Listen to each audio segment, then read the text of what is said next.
Finally लागला एकदाचा मुहूर्त.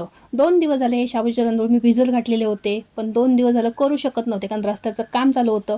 म्हणून म्हटलं आज करून घ्यावं. तर इथे 1 किलो शाबूचे तांदूळ भिजत घातलेले आहेत. म्हणजे ह्या पातेल्याने 1 पातेलं शाबूचे तांदूळ आहेत.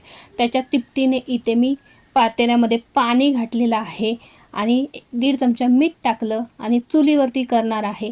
इथे पाण्याला उकळी आली की त्याच्यात हे सगळे शाबूचे तांदूळ ते व्यवस्थित अशा हाताने त्याच्या गाठी मोडून मी टाकून घेतलेले आहेत, मधून अधून ढवळते खाली लागू नये म्हणून. आणि कोणाकोणाला उन्हाळी काम चालू असलं की असं काढून खायला आवडतं. मला तर खूप आवडतं. ह्याच्यामुळे लहानपणीच्या आठवणी जाग्या होतात.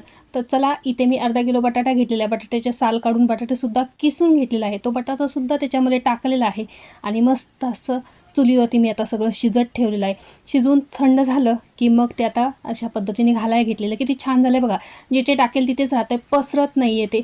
मस्त असं सगळं छान असं शिजलेलं आहे आणि सगळे इथे शाबूच्या तांदळाचे पापड म्हणजे घालून झालेले आहेत. हे बघा 2 दिवसांनी सुकलेले आहेत आणि चवीलासुद्धा एवढं भारी झालेलं आहे. परफेक्ट सगळं झालेलं आहे, मीठ वगैरे.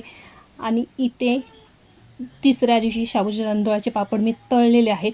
मस्त असे कुरकुरीत झालेले आहे. तुम्हीसुद्धा नक्की ट्राय करून बघा.